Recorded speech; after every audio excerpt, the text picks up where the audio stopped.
Senhor. És fiel em todo o tempo. Em todo o tempo tu és tão bom. Com todo fôlego que tenho, eu cantarei a bondade de Deus.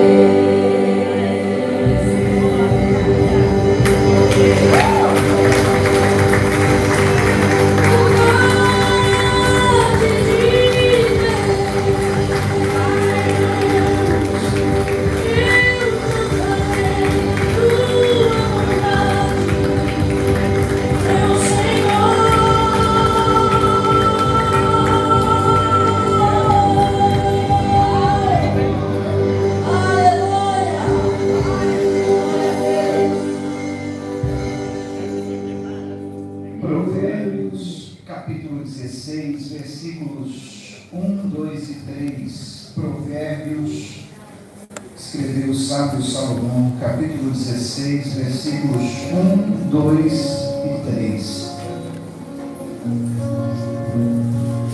O texto que já está projetado diz assim: ao homem pertencem os planos do coração, mas do Senhor vem a resposta da língua. Todos os caminhos do homem lhe parecem puros, mas o Senhor avalia o espírito. Consagre ao Senhor tudo o que você faz, e os seus planos serão bem-sucedidos. Amém? Vou repetir o terceiro versículo. Consagre ao Senhor tudo o que você faz, e os seus planos serão bem-sucedidos. Amém? Amém. Esse é o conselho do sábio Salomão para nós termos uma vida bem-sucedida. Consagrarmos ao Senhor tudo aquilo que nós fazemos. Nosso trabalho, nossas palavras, nossas ações, nossos pensamentos, nossos planos, nossos ideais. Quando nós consagramos ao Senhor, colocando Ele em primeiro lugar, como diz também Provérbios capítulo 3, o resultado é bom êxito. Esse é o momento que nós vamos consagrar ao Senhor nossos dízimos e nossas ofertas, trazendo até aqui ao altar. Amém?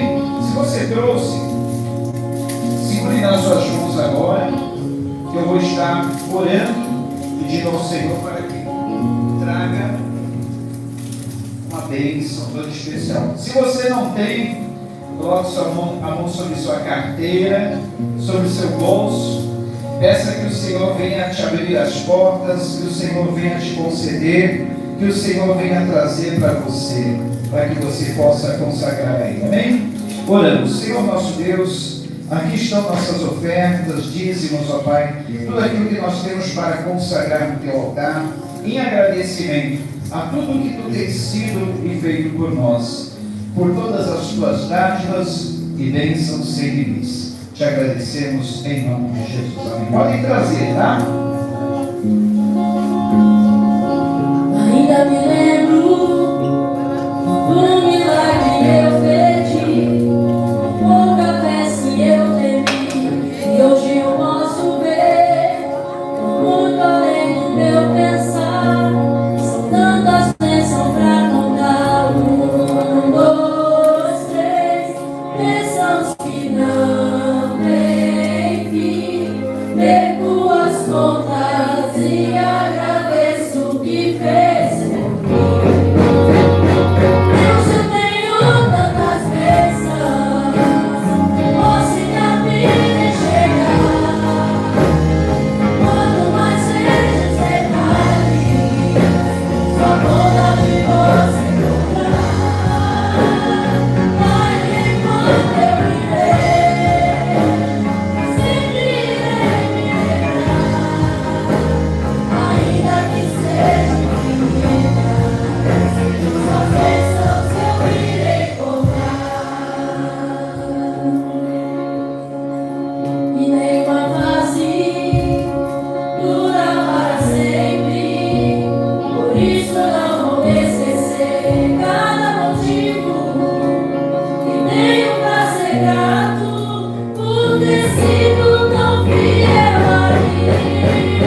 frente, na verdade.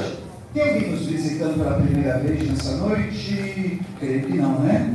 Ninguém. Então, amém. Queridos, tem uma mocinha aqui que veio de manhã, veio na escola de preparação ministerial, está vindo à noite. Seja bem-vinda, em nome de Jesus, viu? Filha do nosso irmão Anderson. Vamos aplaudir Jesus pela vida da nossa visita. Seja bem-vindo. Queridos, deixa eu dar alguns avisos da semana. Terça-feira, das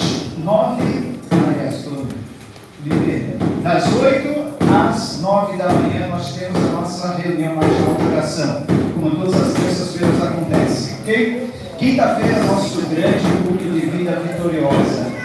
E no sábado,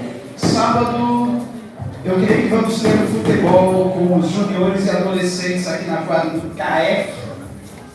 Se não chover, tá? Os adolescentes e juniores já sabem. Se chover na noite anterior, no dia seguinte a quadra está molhada, eles não permitem que a gente jogue, para não haver acidente. Então, se não chover na noite anterior e nem no dia, sábado, das 11 ao meio-dia e 30, nós temos a nossa prática de esportes com os adolescentes e juniores aqui na quadra do CAEC, ok? Também no sábado à noite tem a reunião com os mesmos adolescentes e juniores. Atenção, domingo não haverá aqui a escola de preparação ministerial, porque os alunos vão estar indo ao Museu da Bíblia, lá em Alphaville, amém? Então, domingo agora, Museu da Bíblia, em Alphaville. Quantos alunos vão mais ou menos, mesmo? 45. Uau! 45 alunos da nossa escola de preparação ministerial vão estar se dirigindo para o Museu da Bíblia em Alphaville. Se você ainda não está fazendo a escola de preparação ministerial e não vai dessa vez, não fique triste, porque em breve nós vamos fazer uma outra visita, desta outra vez no Museu Arqueológico da Bíblia, um pouquinho mais distante, para lá de Campinas, mas vale a pena. Então, domingo, a saída está programada aqui, 7h30 da manhã. Depois nós vamos almoçar naquele restaurante maravilhoso. Como é que chama lá? Fazenda. Restaurante da Fazenda, né? Lá na Marginal Tietê. E retornamos para cá antes do culto, amém? Então, se você ainda não fez sua inscrição na Escola de Preparação Ministerial, faça, porque está valendo a pena. Começamos com 30 alunos. Já está com mais de 45, e hoje teve um debate aqui, um debate bem acalorado, só não teve cadeirada, mas os que vieram para o debate debateram o seguinte tema: Deus se arrepende? Se você quer saber, o pastor vai dar a conclusão no outro domingo, não sei se é esse, tá? Porque na verdade as duas equipes se saíram muito bem, defenderam muito bem as suas teses, escolheram muito bem os seus argumentos. Eu falei, olha, parabéns para as duas equipes, que você não teve perdedor. As duas equipes foram muito bem. Eu vou ter que dar uma conclusão no outro domingo, sem ser esse. E depois, no próximo domingo, já está lembrando que tem outro debate. Esse também a coisa vai esquentar, porque as duas equipes vão debater sobre se a filha de Jefité foi sacrificada ou somente a virgindade dela foi sacrificada. Lembra aquele texto, que o juiz Jefité faz um voto, se ele ganhasse a batalha, a primeira pessoa que lhe saísse ao encontro, ele ofereceria em holocausto ao Senhor. Mas Deus permite matar assim? Será que ele sacrificou a filha? Será que foi só a virgindade dela? Então, venham, sem ser esse domingo agora, no outro, que nós teremos mais esse debate, ok? A Meire tem mais alguns avisos, né, Meire? Cadê a Meire? Tá aqui. Hoje nós estamos com um probleminha na transmissão. Eu acho que queimou o modem da internet. Então nós estamos nos virando aí na transmissão pelo celular. Paz, irmãos, nós temos mais alguns recados. Dia 19, sábado que vem, nós teremos um encontro de casais, tá? será 19 horas em ponto, porque no domingo nós vamos para a visitação do museu. Então, assim, a gente não pode se estender, irmãos. E sobre a dinâmica da bolinha de gude, lembra que os casais pegaram no começo do ano, lá na chácara lá do irmão? Então, nós não vamos fazer agora. Por quê? Por causa do tempo. Porque o tempo é curto e a gente precisa dormir, né? Porque no outro dia nós vamos lá para São Paulo. Então, assim, guardem lá o projeto das bolinhas de gude, tá? Mas faça. E aí a gente vai deixar para o próximo e último encontro do ano, tá bom? Mas sábado agora, às 19 horas, encontro de casais. Venham, participem, que será bênção. Como o pastor falou, no domingo de manhã vai ter a visitação do museu, também não se atrasem. 7h30 em ponto, nós estaremos saindo daqui da frente da igreja, tá? Dia 26/10, o outro sábado, dia das crianças aqui na igreja, nós vamos comemorar, porque nós não fizemos na data, né? Escolhemos, a pastora e a Melissa escolheu essa data, 26/10. E os irmãos que puderem trazer um saquinho de doce, pipoca, o que quiser doar, doe, porque vai ser necessário, tá? Bolo, o que você quiser. Aí você fala com a Melissa, fala com a pastora Sandra, tem o Pix também, se vocês quiserem. Eu não tenho tempo para ir comprar nada. Pode mandar no Pix da Melissa, que ela vai ficar responsável em arrecadar e comprar o que faltar.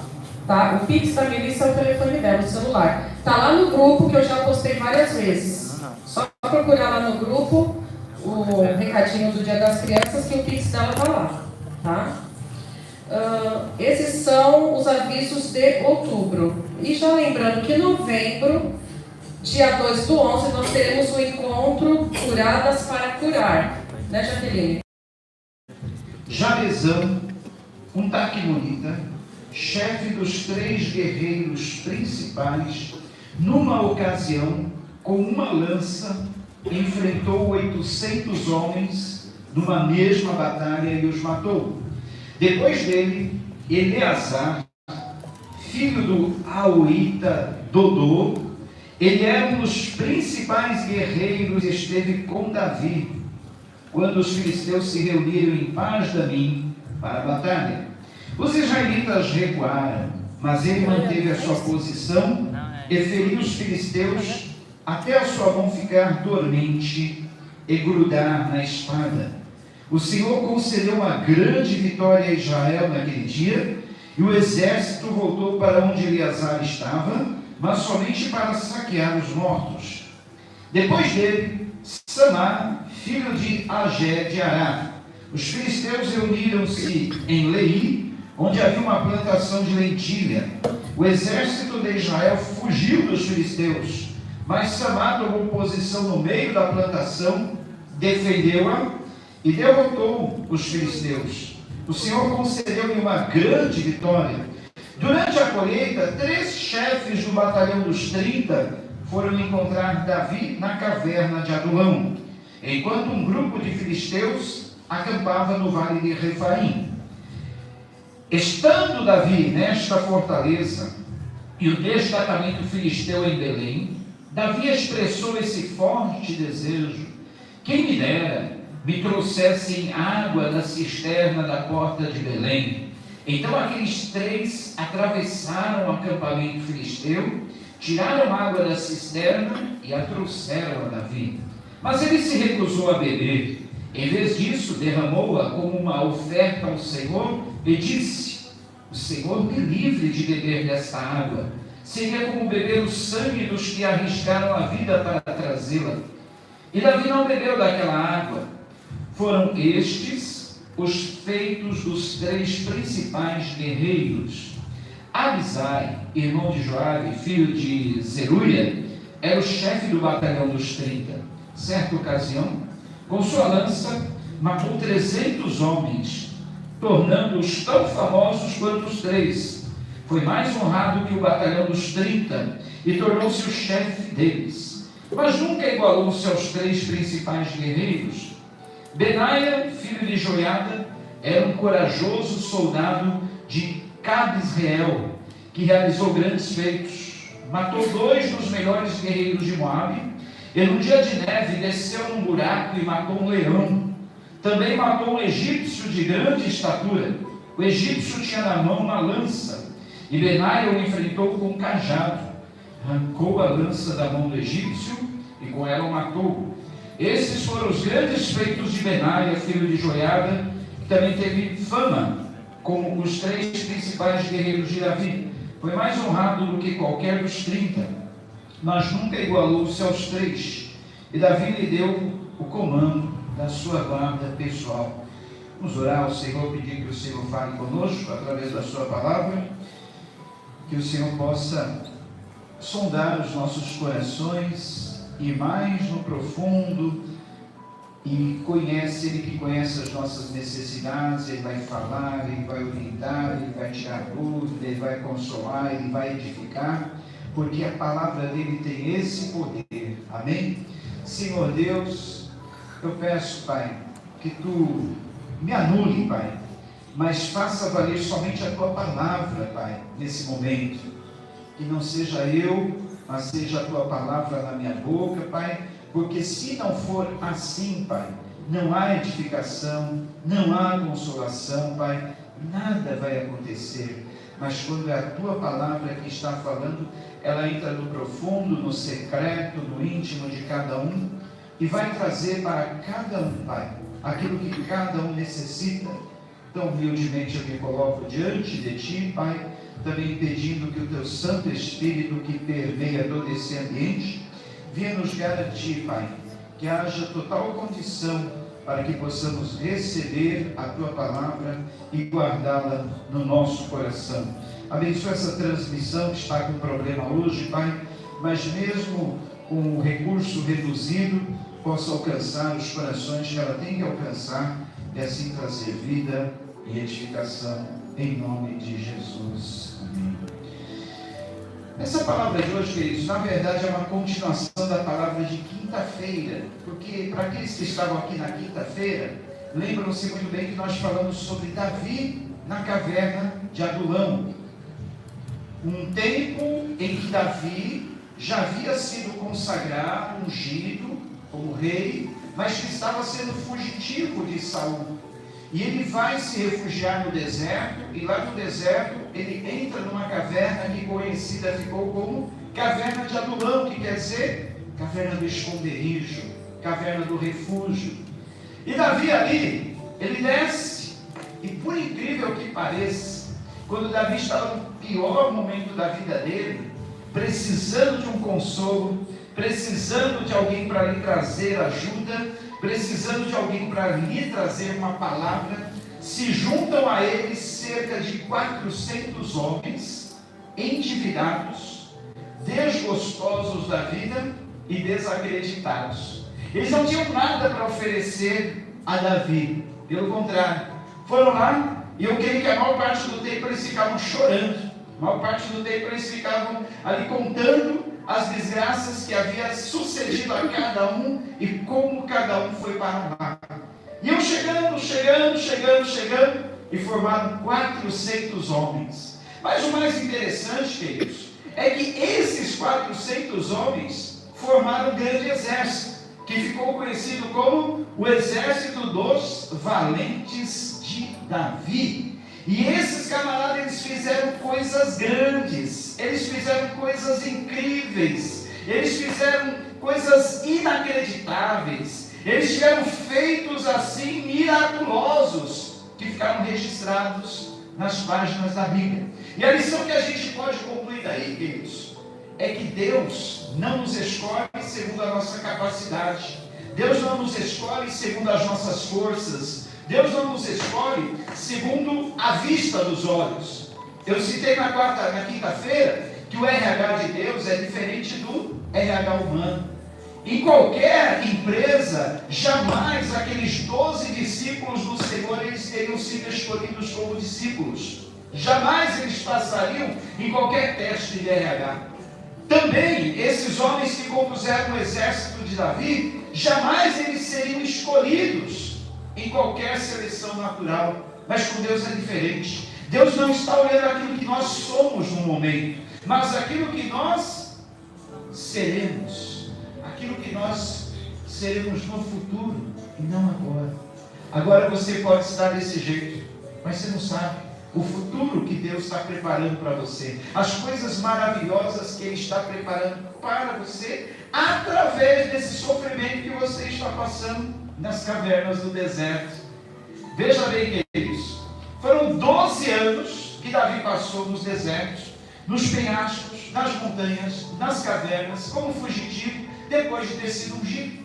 Mas ali estava sendo forjado, ali estava sendo preparado para tudo aquilo que viria depois. E o que veio depois? Davi, até hoje, é lembrado, junto com Abraão e junto com Moisés, como os 3 maiores vultos da história do povo de Israel, porque ele foi considerado o maior rei que Israel já teve.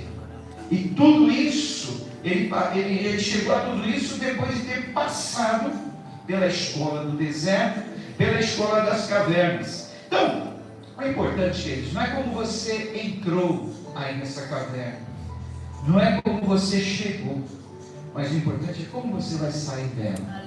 Cavernas da nossa vida representam as provações que nós passamos, as limitações, tudo aquilo que... Pensa bem, o que é uma caverna? Caverna é um lugar solitário, gente. A caverna é um lugar onde os homens de Deus se enfurnavam quando estavam nos piores momentos. Lembra de Elias? Elias, quando estava na mais profunda depressão, entrou numa caverna. Os buracos da vida, quem nunca passou? Todos nós passamos, não é verdade? E naquele momento que nós entramos na caverna, parece que ali tudo se acabou, não é verdade? Mas nós não devemos ver a caverna como um lugar do fim, mas um lugar do recomeço. Caverna é um lugar de recomeço. Foi o recomeço na vida de Davi e foi o recomeço para aqueles 400 homens. Eles recomeçaram de endividados, desgostosos da vida, eu falaria que era o grupo dos 10, os 10 desgraçados, 10 gostosos, 10 acreditados, desprezados, todos 10. Eles tinham tudo de 10 na vida deles, né? Mas 10 das piores coisas. E eles poderiam pensar: aqui é o nosso fim, vamos morrer aqui com Davi, porque para Davi também não existia muita esperança. Davi, ele chega a se comparar com uma pulga perseguida por um cão. O que é uma pulga diante de um cão? E ele falava: olha, a qualquer momento Saul pode acabar com a minha vida. Era um exército inteiro perseguindo um homem que se escondia nas cavernas, lugar fácil de achar. Davi, ao invés de subir as montanhas, fortalezas, fortificações que ficavam nos altos, como a maioria dos reis naquele tempo faziam, ele se enfurnou num buraco. Era muito fácil de ser encontrado, era muito fácil de ser pego por um exército. Qualquer exército encontraria ali Davi, mas na verdade Davi não estava refugiado naquela caverna, porque aquela caverna não poderia refugiá-lo. Na verdade, Davi estava refugiado em Deus. Deus sim era o refúgio dele. E no Salmo 142 ele deixa isso bem claro, tão claro, queridos, que olha só, as palavras que Davi escreveu estando ali naquela caverna. Eu acho a Bíblia uma coisa maravilhosa, queridos. Quanto tempo esse salmo foi escrito? No mínimo, cerca de mais de 2.500 anos.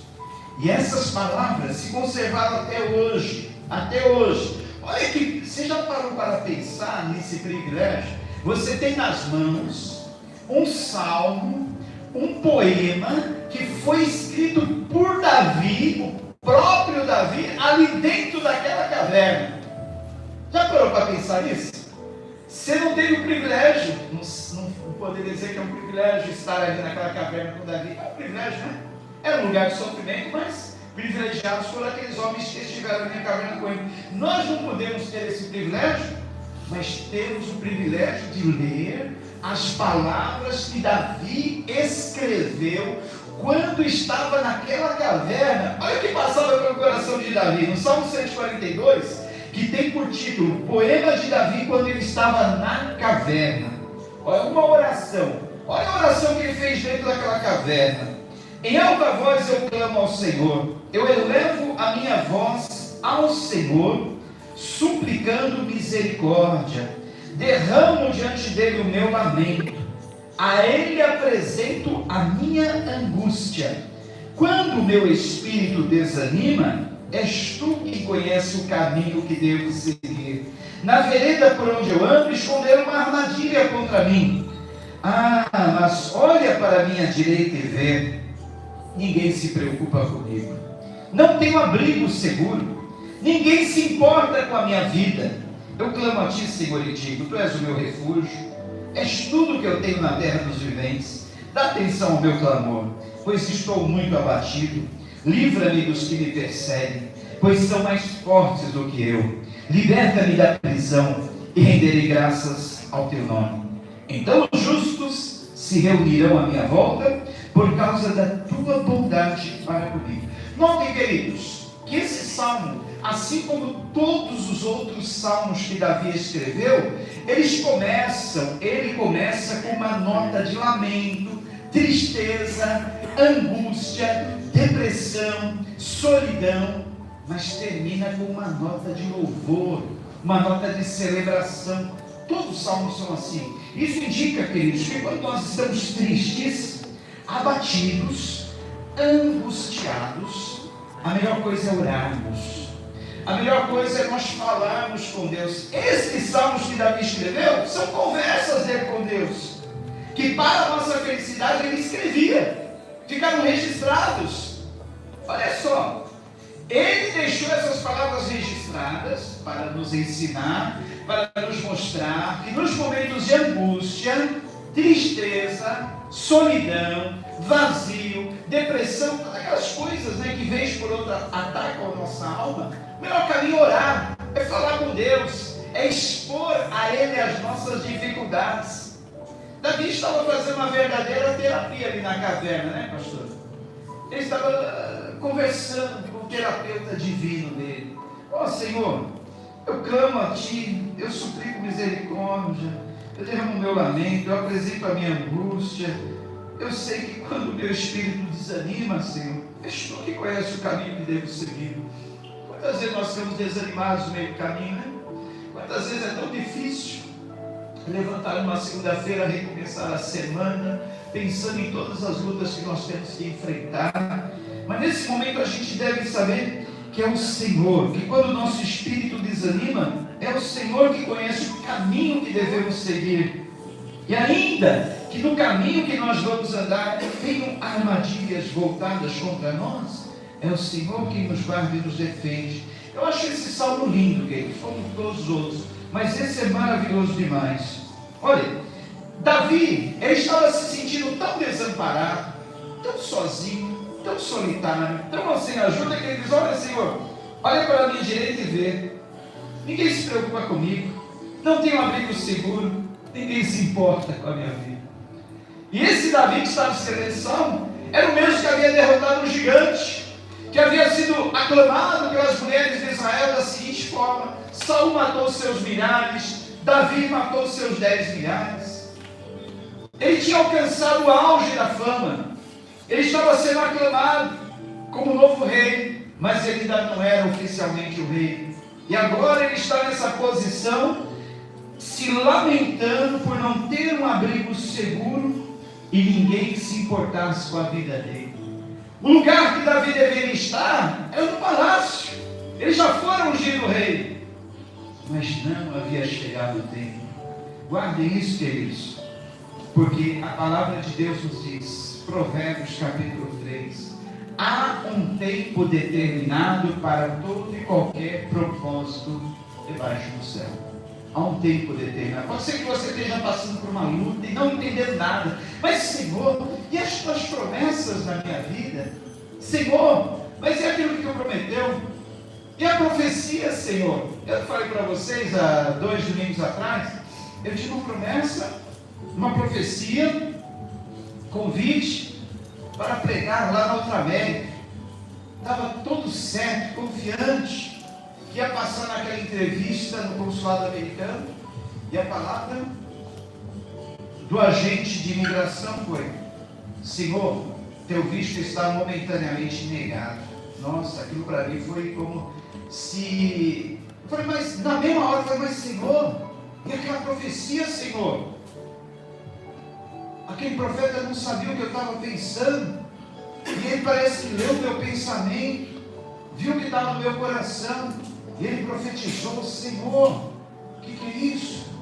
Tem horas que a gente fica assim, temos a promessa, temos profecia, temos tudo ali, olha, a nosso favor, e parece que vem alguém e joga areia no nosso negócio, joga um balde de água fria. Parece até que aquela pessoa impediu os nossos planos, ou os planos de Deus. Mas em João 42 está escrito que nenhum dos intentos do Senhor, nenhum dos planos do Senhor podem ser frustrados. Se Deus tem plano, propósito, promessa na tua vida, não há homem ou circunstância alguma que vai impedir esses planos do Senhor de serem realizados na tua vida. Você acredita assim? Se aconteceu de serem impedidos momentaneamente, para acontecer no tempo de Deus. Até brinquei com a minha esposa, falei, agora eu só vou lá se a embaixada dos Estados Unidos vier na minha casa me convidar, mandar uma carta. Vou me fazer difícil. Ai, gente. Mas olha, queridos, eu não orei tanto pelos Estados Unidos como na quarta-feira, com aquela ameaça do furacão. Eu comecei a me sentir mal, porque no dia eu falei algumas palavras de impropério contra a nação americana. E depois eu fiquei tão pesaroso, eu me comuniquei com o meu amigo que mora lá, falei, Miguel, como estão as coisas aí? Você tem amigos em perigo? Eu fiquei mal, comecei a orar, acordei de madrugada, fiquei orando, Senhor, me perdoe por qualquer ressentimento no coração, contra a embaixada, contra o consulado, contra a nação americana, eu quero abençoar. E graças a Deus, vocês viram, né? Aquele furacão que era para vir com força 5. Eu estava pesquisando que a força 5 é capaz de derrubar um prédio. E quando ele atingiu a costa lá, do litoral de Tampa, na Flórida, a força dele foi reduzida para 3. Não foi minha oração, mas foi a oração de muitas pessoas que estavam intercedendo para que aquele furacão não viesse a devastar completamente toda a costa da Flórida. Ele foi diminuído para força 3. Mesmo assim, um furacão veio muito forte, mais de 200 km por hora. Aqui a gente está acostumado, quando vem aqueles ventos de 100 por hora, acontece tanta coisa, derruba árvore, derruba placa, arranca telhado. Imagina o dobro disso, mais de 200 por hora. Gente, vocês não imaginam a força da natureza. E esses eventos têm acontecido em proporções cada vez maiores, agora nos últimos tempos. Proporções inacreditáveis. Gente, esse planeta está queimando. E é a palavra do Senhor que diz que os elementos da terra ardendo se fundiriam no final dos tempos. O apóstolo Pedro profetizou isso, que os elementos da terra ardendo se fundiriam.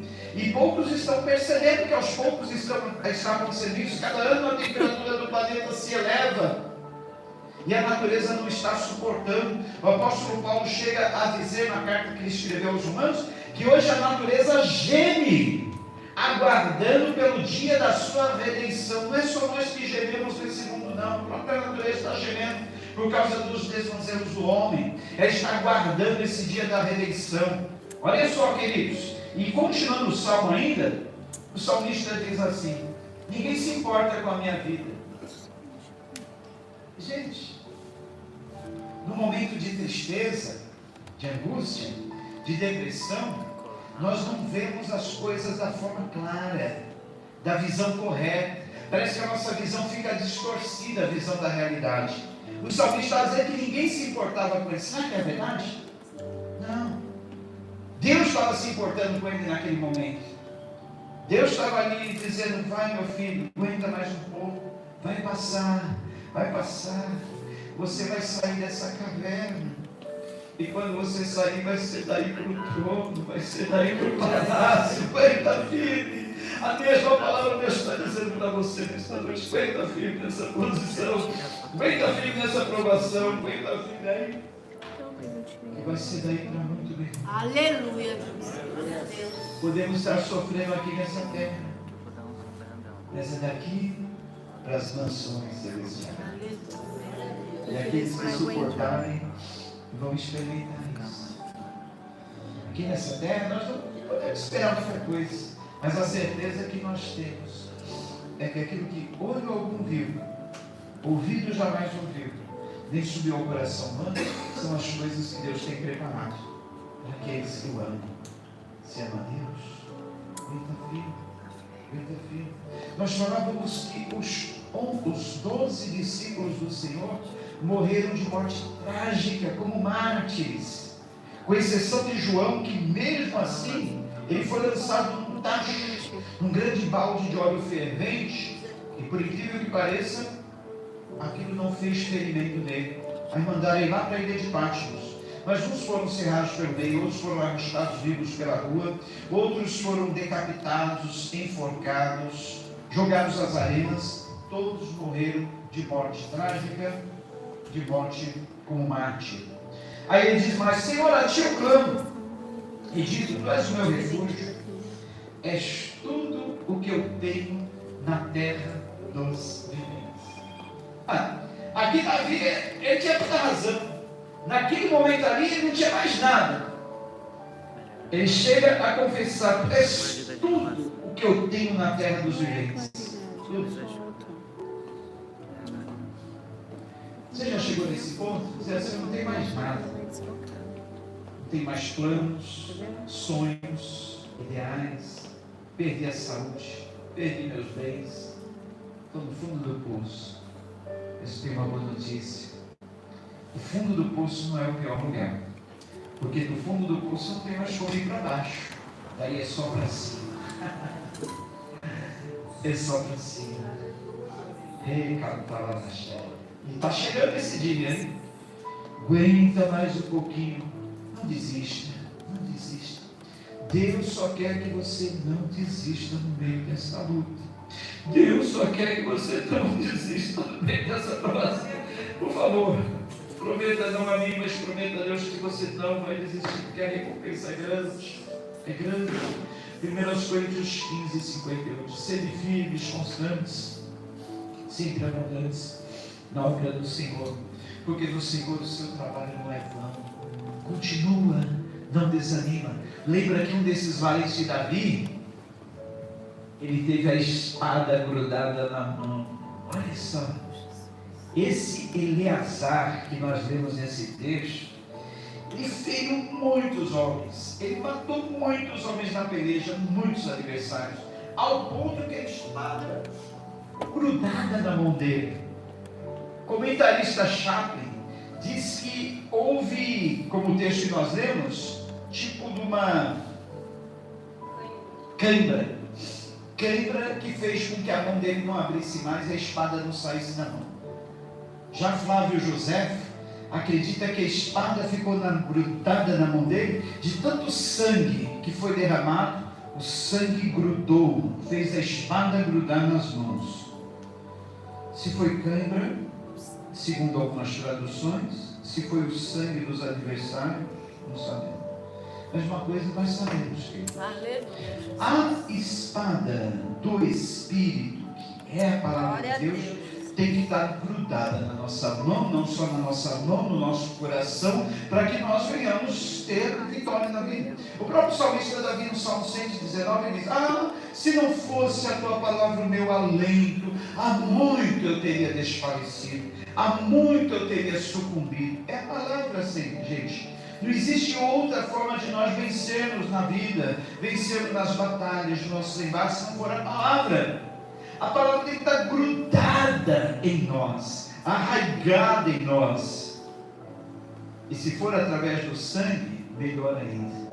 É através do sangue de Cristo vertido na cruz que essa palavra está grudada na nossa vida. O próprio Senhor Jesus Cristo, Ele prometeu no João capítulo 15, se as minhas palavras estiverem em vós, se vós estiverem em mim, e as minhas palavras estiverem em vós, pedireis o quê? Tudo. O que quiseres, se você quer. É claro que esse tudo é tudo conforme a vontade de Deus. Os alunos da escola de preparação ministerial estão aprendendo a interpretar a Bíblia corretamente. Não vai sair por aí pedindo tudo. É tudo aquilo que estiver dentro do propósito de Deus para a sua vida e glorificar o nome dele. Aí você pode ter certeza. Palavra na tua vida, como uma espada grudada na tua vida. Queridos, você vence as batalhas. Mas não larga essa palavra não larga a espada não. Faça como Eleazar, grudou a espada na mão dele. Efésios capítulo 6 diz: tomai toda a armadura de Deus, capacete da salvação, couraça da justiça, cinturão da verdade, escudo da fé, calçados preparatórios para a pregação do Evangelho da paz, e a espada do Espírito, que é a palavra de Deus. Eu lembro de um testemunho incrível, gente. Um rapaz estava viajando no trem, ele estava ali na Bíblia. Do lado, um viajante que começou a puxar a conversa com ele. Você lê a Bíblia, né? Você é crente? Aí ele falou: não acredito que você gosta de Bíblia, não. Nem acredito em Deus. Essas histórias da Bíblia são valendo. O rapaz, ao invés de retrucar com as suas próprias palavras, ele, a todo ataque daquele homem, ele respondia com a palavra de Deus. Ele se defendia com a espada. Ele não saiu da Bíblia por um momento sequer. Ao final da viagem se despediram, trocaram telefone, e uns 2 anos depois, aquele moço que estava lendo a Bíblia recebe um telefonema. Quem é? O tal do viajante que viajou do lado dele no trem. Falou: olha, moço, desculpa aquele dia, eu estava meio alterado, eu falei contra a sua religião, falei contra o seu Deus, mas eu quero dizer para você que agora eu sou convertido. Eu entendi o plano da salvação e entreguei minha vida a Jesus. O rapaz ficou todo admirado. Falou: eu vou te dizer por quê. Lembra que naquele dia no trem, eu comecei a te perturbar, comecei a tentar mexer com a tua fé, com a tua crença, mas você se defendia com a palavra, e aquelas palavras pareciam uma espada entrando no meu interior, no meu coração. Eu queria me defender, eu queria fazer você usar outros argumentos que não fosse a Bíblia, porque aquilo parecia que estava me ferindo. Hebreus 4,12 diz: a palavra de Deus é mais penetrante do que espada qualquer de 2 gumes. Ela penetra até a divisão da alma do espírito, das juntas e das medulas, e é apta para discernir os pensamentos e atitudes do nosso coração. Use essa palavra no dia a dia. Deus, Ele quer contar com guerreiros valentes que usem a espada, que a espada possa estar grudada nas tuas mãos, que você não venha largar essa espada por nada, porque ela vai te defender contra os ataques do inimigo e vai te dar a vitória. Lembra-se de Jesus na tentação do deserto, Mateus capítulo 4? A cada investida do inimigo ele se defendia com a palavra. Por que você não transforma essas pedras em pães? Era lícito, mas não convia ele atender a uma sugestão de Satanás. Diz: Satanás, está escrito, nem só de pão viverá o homem. Por que você não se lança da parte mais alta do pináculo do templo, para que todos vejam que Deus está com você, porque está escrito? Olha, Satanás é tão atrevido que ele nos ataca usando a própria palavra. Está escrito: aos seus anjos dará ordem a teu respeito, para que eles te guardem em todos os seus caminhos. Satanás, mas também está escrito, olha só, a defensiva de Jesus usando a palavra, mas também está escrito: não tentarás ao Senhor teu Deus. Aí Satanás fala: Jesus, como que querendo encurtar a missão de Jesus, encurtar o caminho dele, tornar a missão dele mais fácil. Jesus, ó, é o seguinte, Jesus, olha aqui, ó, levou ele ao monte alto, olha aqui os reinos desse mundo, são Deus, a mim foram entregues. Ele não estava mentindo, porque o homem, quando desobedeceu a Deus, o homem tinha domínio sobre toda a natureza, sobre toda a criação, sobre todos os reinos, sobre todo o mundo. Pode ver que na natureza existem animais muito mais fortes do que o homem, não é verdade? O que é um homem diante de um leão? O que é um homem diante de um elefante? O que é um homem diante de um jacaré, de um crocodilo, ou até de qualquer outro animal menor? Mas o homem tem domínio sobre a natureza, porque o homem foi entregue esse domínio. O homem tem esse domínio. Só que Satanás, ao desobedecer a Deus, entregou de mão beijada tudo aquilo que ele recebera de Deus, todo o domínio. E Satanás aproveitou. É por isso que a Bíblia diz que Satanás é o príncipe desse século. Satanás está imperando como um usurpador. A ele foi dado o poder por usurpação, não legitimamente. Aí ele ofereceu os reinos do mundo ao Senhor Jesus. E o Senhor Jesus disse: olha, Satanás, eu não vou me prostrar diante de ti não, porque está escrito também, somente ao teu Deus se prostrarás e somente a ele adorarás. E olha, Satanás se retirou depois daquelas 3 investidas, viu que não tinha chance contra o Filho de Deus. E o que aconteceu em seguida? Os anjos vieram e serviram a Jesus. Aguenta firme, segure a espada na mão, no meio de toda a tentação, no meio de toda a provação, no meio de toda a luta, porque depois disso os anjos vão te servir com o melhor alimento do céu. Queridos, para pensar um pouco. Quem é que estava sustentando Davi e 400 homens dentro de uma caverna? Já parou para pensar nisso? Olha aqui. Esse tipo de gente come que não é barbaridade. É barbaridade que eles comem. A gente já teve casa de recuperação com cerca de 20, 30 homens. Toda semana tinha que providenciar muito alimento para aqueles caras comer. Come demais. Você não acredita. Você faz aquele baita panelão, fala, hoje vai sobrar. Daqui a pouco não sobra nada. Nem um restinho. Homem, nessas situações, come. Imagine 400 homens dentro de uma caverna, sem recursos, sem ninguém que pudesse financiá-los. De onde viu o sustento? Pense, de Deus. Davi, ele tinha essa experiência com Deus. Ele escreveu o Salmo 23, o Senhor é meu pastor, nada me faltará.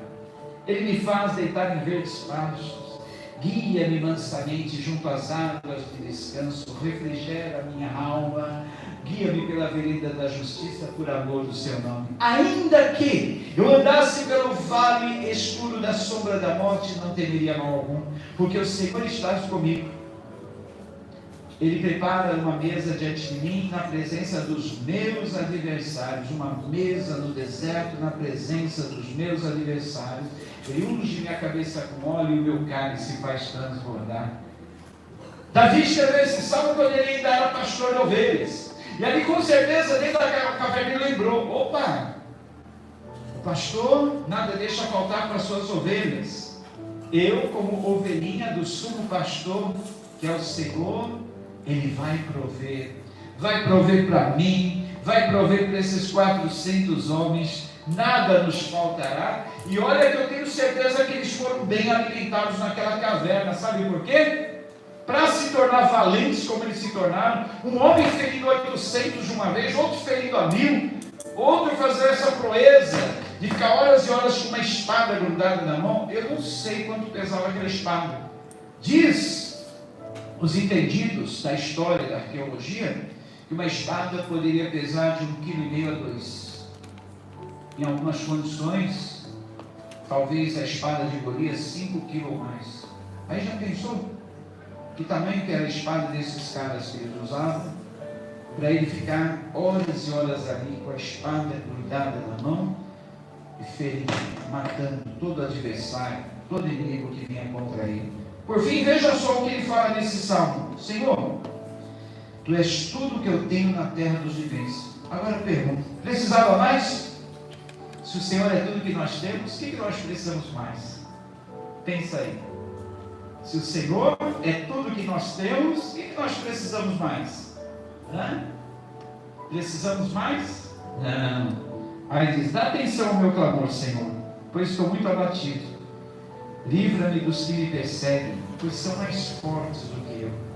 Davi reconhecia que os inimigos dele eram muito mais fortes, muito mais fortes. Mas com Deus, ele se tornava mais forte do que todos eles juntos. Aí por fim, ele declara: liberta-me da prisão e renderei graças ao teu nome.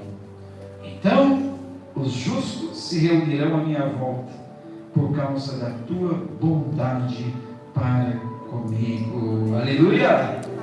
Aleluia, queridos! Glória a Deus! Glória a Deus! Que isso? Por fim, caverna não é um lugar para você morrer.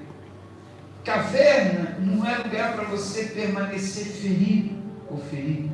Caverna é lugar de cura. Davi foi curado na caverna.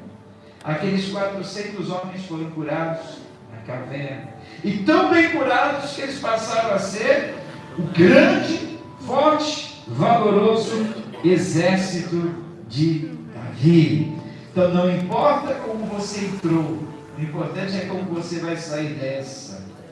Caverna de Adulão não é sepultura, mas é lugar de recomeço. Recomeço. Seja qual for a tua caverna, essa caverna não é lugar de sepultura, não é sepultura, mas pense como lugar de recomeço. Segredo, que não é mais segredo. As melhores fases da minha vida, e a pastora Sandra é testemunha disso, nesses 35 anos de ministério, as maiores vitórias vieram sempre depois de uma profunda caverna. É verdade, não é? Toda vez que nós entramos em caverna e que nós dizíamos: acabou, daqui não mais, tenho certeza, daqui não mais, não tem mais jeito. Aí, aquele não era o fim, era um recomeço. Tinha uma grande vitória depois, como sempre tinha acontecido. Então eu tenho essa palavra para você, aliás, Deus tem essa palavra para você. Essa caverna que você entrou não é o teu fim, não. Não pense que é o teu fim, é o teu recomeço. Você vai recomeçar para uma melhor, você vai recomeçar para a melhor fase da tua vida. E isso não é autoajuda, é ajuda do alto. É diferente, né? Autoajuda com ajuda do alto. Essa é uma ajuda do alto. Porque na autoajuda, os caras dizem: você tem a força, você pode, use os seus recursos, olha, use as suas técnicas, desperte aí o potencial que tem dentro de você. Tudo isso é balela, viu? A nossa ajuda tem que ser do alto, porque de nós não temos nada. De nós não temos condições, nós não podemos nada. Quem pode é Deus na nossa vida. E a palavra dele diz que tudo nós podemos naquele que nos fortalece. Não é que somos super-homens, mas nós podemos passar pelas situações difíceis, podemos passar por angústia, podemos passar por sofrimento, podemos passar por situações as mais adversas. Tudo nós podemos naquele que nos fortalece. Exemplo disso, o apóstolo Paulo, por quantas situações ele passou, perseguições, apedrejamentos, naufrágios, privações. Ninguém acreditava nele no começo da conversão, foi desprezado, foi humilhado, caluniado, enfim. Mas ele acabou escrevendo: tudo eu posso naquele que me fortalece. É isso que Deus quer que você saiba, no meio dessa provação, no meio dessa caverna. Você não entrou aí para morrer, mas você entrou aí para ser trabalhado, para passar ali, olha, pela olaria de Jeová. Aí o barro é amassado, ali o barro é reformado, ali é feito um vaso novo, e se precisar ele quebra de novo, ele amassa novamente, ele reconstitui, ele restaura, ele faz tudo novo. E quem somos nós para questionarmos o rei? Jó, no meio daquela provação, ele faz 16 perguntas ao Senhor. O Senhor responde às 16 perguntas? Não, nenhuma. Pelo contrário, Deus lhe faz outras 70 perguntas. Pode olhar lá e contar. Nos últimos capítulos de Jó, Jó faz 16 perguntas ao Senhor, Deus lhe responde com outras 70. Olha, Jó, você não sabe de nada, Jó. E quer me questionar? Jó, onde você estava quando eu criei todas as coisas? Jó, onde você estava? Você nem era nascido, você nem tinha vindo ao mundo, Jó. E agora você quer se dirigir a mim cheio de razão? Jó, se coloca no teu lugar, Jó. Jó, quem dá ordem para as ondas empurradas quando elas vêm lá com toda a força e acabam morrendo na areia da praia? Quem é que diz a essas ondas, até aqui virás e não mais passarás? Então, Jó, importante para você não é entender, não é ter os seus questionamentos, suas perguntas respondidas. O importante para você, Jó, é confiar, é saber que eu sei por você, ainda que você não saiba, eu sei por você, Jó. Importante é você confiar, acreditar que eu tenho o melhor, eu sei o que eu faço, eu tenho o meu tempo, eu tenho a minha forma de agir, Jó. Você só tem que confiar, Jó. Aprenda isso. Aí lá no capítulo 42, Jó aprendeu a lição. Tanto é que ele declara: eu bem sei, Senhor, que tudo podes e nenhum dos seus intentos podem ser frustrados. Com a minha boca eu proferi arrogâncias, com a minha boca eu falei de coisas que eu não sabia, mas agora, Senhor, os meus olhos te contemplam. Antes eu te conhecia só de ouvir falar em ti, mas agora os meus próprios olhos te contemplam. Me arrependo no pó e na cinza. Que coisa maravilhosa. Aí quando Jó compreendeu tudo isso e orou pela vida dos seus inimigos, Deus restituiu tudo a ele em dobro, menos os filhos e as filhas, deu em quantidades iguais, porque na verdade ele não havia perdido os seus filhos, ele os veria na glória. Que maravilha! Deus tem tudo, Ele sabe o que faz. Eu gostaria que você agora curvasse a sua cabeça junto comigo. Vou chamar a Joyce, os levitas, para a gente ter um momento de reflexão, um momento em que nós vamos colocar, expor diante de Deus as nossas dificuldades, expor diante de Deus os nossos questionamentos, nos calarmos, tal qual criança desmamada está com sua mãe. Espera, Israel, no Senhor, espera, confia nele. Ele é o seu Deus, o seu ajudador. Espere, Israel, no Senhor. Isaías 57, 10 a 12 diz: na tua longa viagem te cansaste, mas não diga que não há esperança. Você recuperou as forças e por isso não se esmoreceu. Olha que texto lindo, queridos. Isaías 57, 10 e 12.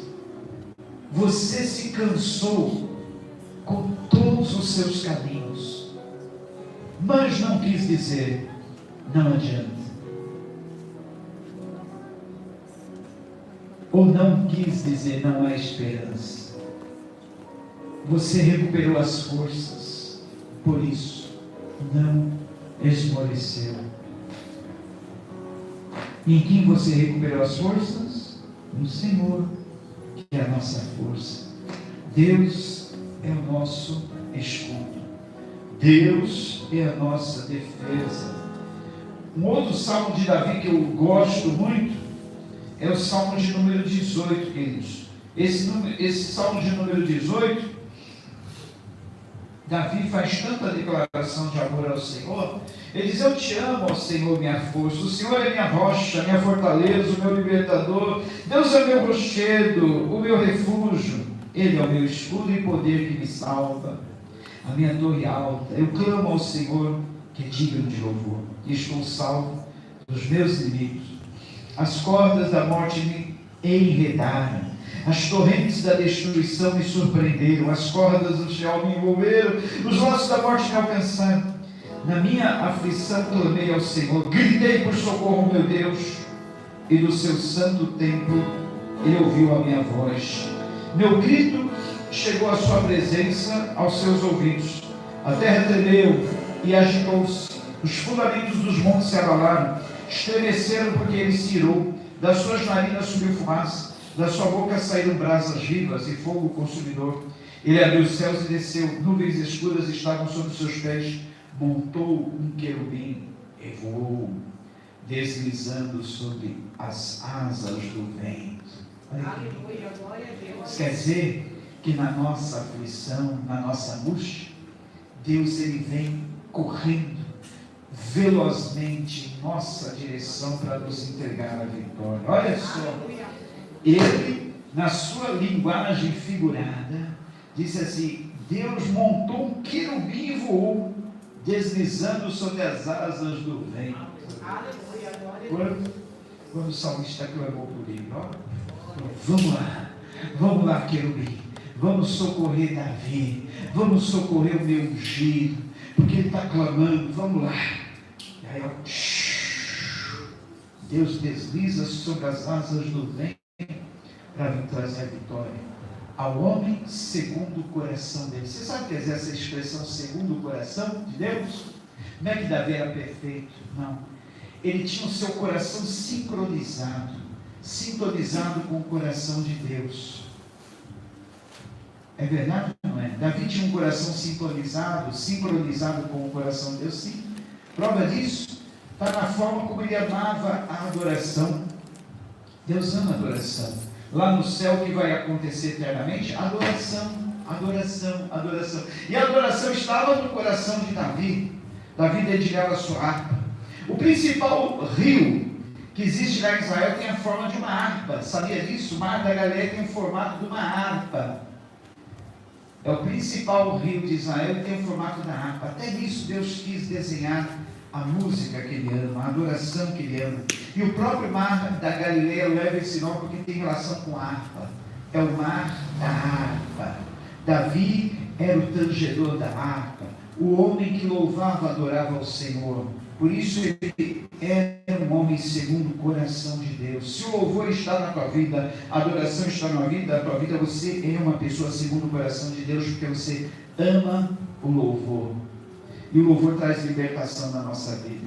Como é que Davi conseguiu se libertar de todas essas angústias? Louvando. Tanto é que a maioria desses 150 salmos são escritos por Davi. Não todos, mas a maioria. Ele não perdia tempo se lamentando, se lamuriando. Eles aproveitavam essa tristeza para escrever salmos. Então as palavras de lamento deles são escritas no salmo. Mas nenhum salmo termina com lamento. Nenhum salmo termina com lamúria. Todos eles terminam com celebração. Porque é impossível nós louvarmos a Deus, salmodiarmos a Deus, adorarmos a Deus e permanecermos iguais. Não. O louvor traz libertação. Nós chegamos prostrados diante de Deus. Chegamos caídos, mas não permanecemos caídos.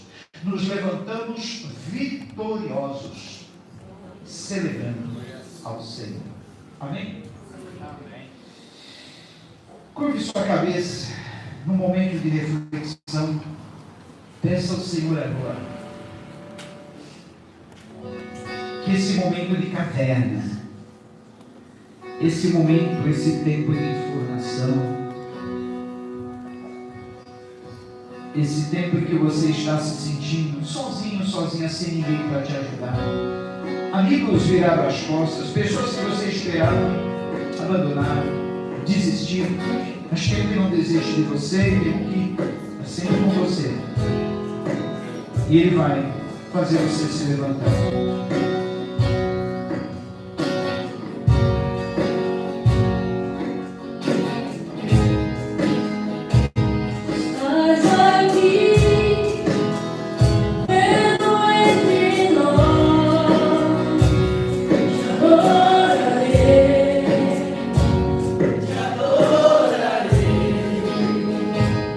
Estás aqui.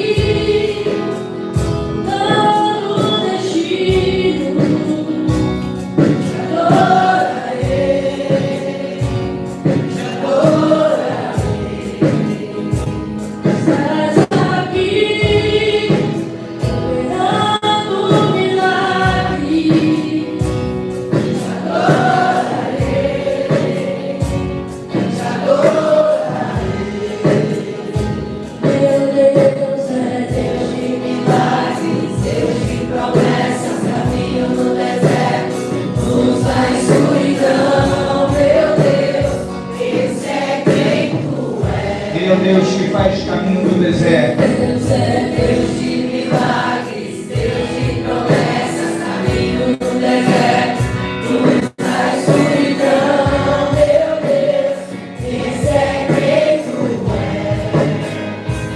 Estás aqui, nos corações,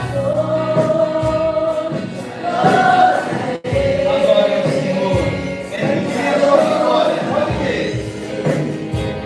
estás aqui, Não olhe o tamanho do problema, mas simplesmente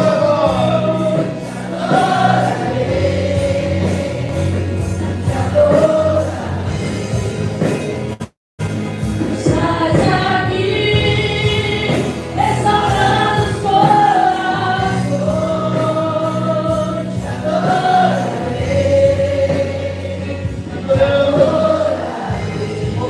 Aleluia. estás aqui, nos tornando insondáveis.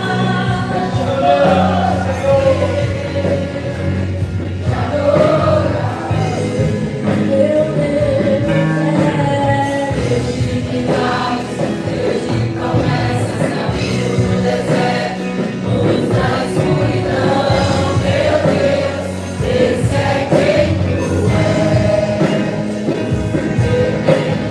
Deus de milagres, Deus de promessas, caminho no deserto, luz na escuridão.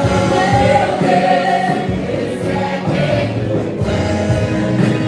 Enxuga as lágrimas, restaura os corações, és a resposta de Jesus. Enxuga as lágrimas, restaura os corações, és a resposta de Jesus. Enxuga as lágrimas, restaura os corações, és a resposta de Jesus. Enxuga as lágrimas, restaura os corações, és a resposta de Jesus. Deus é Deus de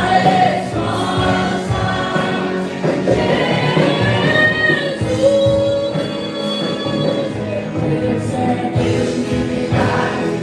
Deus de promessas, caminho no deserto, luz na escuridão. Meu Deus é quem tu és. Deus é Deus de milagres, Deus de promessas, caminho no deserto, luz na escuridão. Meu Deus, esse é quem tu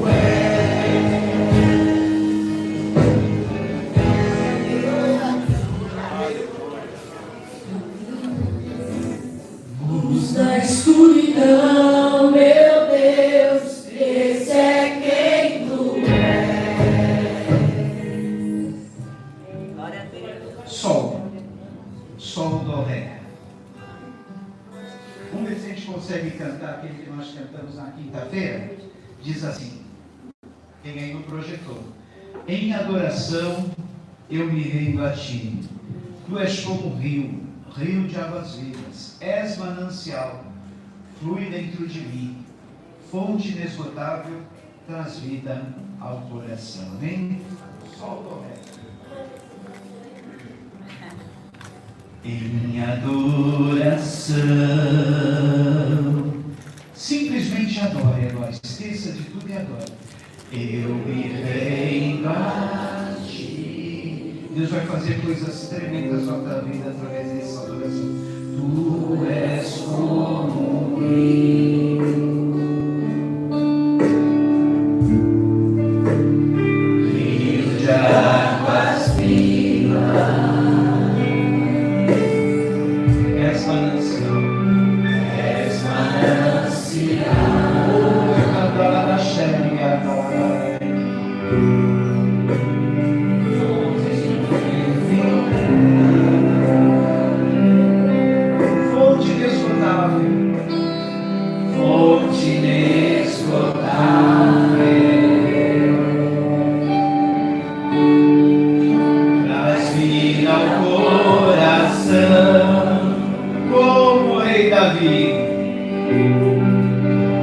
como Rei Davi. Aleluia. Quero te louvar,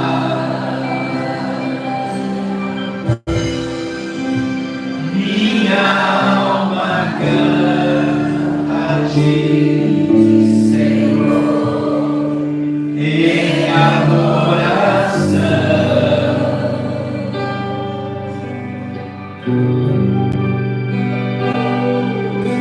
Diga de louvor. Majestade Santa, Majestade Santa, meu prazer é te dizer, meu prazer é te dizer, te amo, ó Senhor. Mais uma vez, em adoração. Em adoração. Renda-se ao Senhor agora.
Ele, pelo teu agir na nossa vida, que tu nunca nos desampare, ainda que venhamos a nos sentir sozinhos, desolados, com aqueles 400 homens que se uniram a Davi também na mesma condição. Eles jamais foram abandonados. Davi jamais foi abandonado. Eles estavam, na verdade, se fortificando dentro daquela caverna. E daquela caverna saíram homens valentes, vitoriosos na peleja, que realizaram feitos como nenhum outro na Bíblia realizou. Senhor, queremos ser como esses valentes. Que a espada da Tua palavra esteja grudada não só na nossa mão, mas no nosso coração. Para que jamais venhamos deixar de buscar forças em Ti. E que essas forças que vêm de Ti, essa força que vem de Ti, nos erga para a batalha. Nos dê toda a condição de vitória. Fortalece a cada um dos seus guerreiros, das suas guerreiras, dos seus soldados nessa noite, Pai.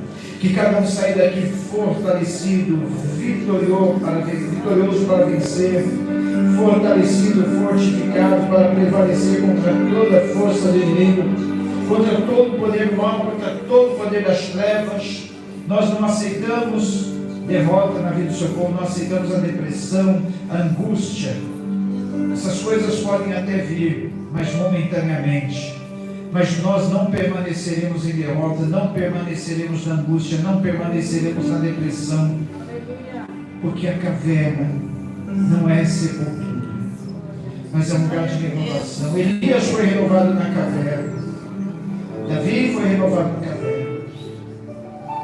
Ah, Senhor Jesus, Tu ficou numa caverna esculpida na rocha, até Tu, Jesus, por 2 dias, mas ao terceiro dia Tu te levantou vitorioso daquela tumba fria, e hoje está reinando e reinará eternamente. Hoje és vitorioso. Glória a Deus.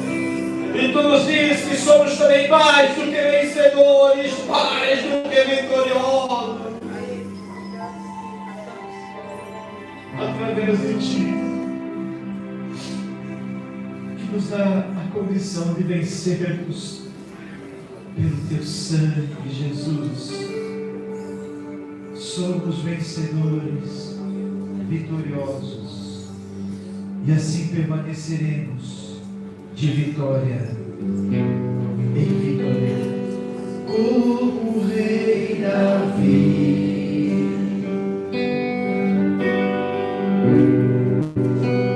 Quero Te louvar,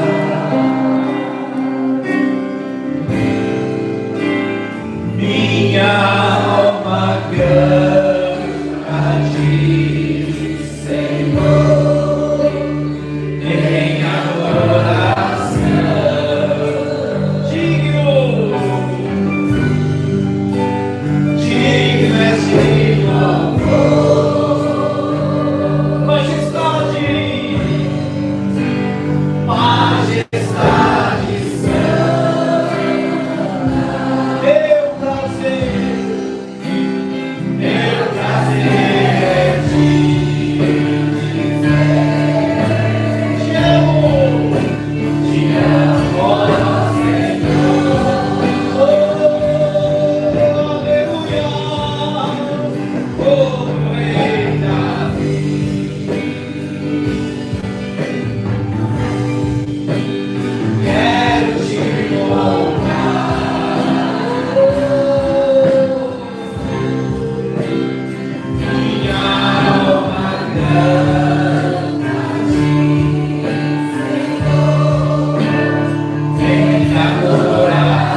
toda honra, toda glória, todo louvor, toda exaltação, toda adoração.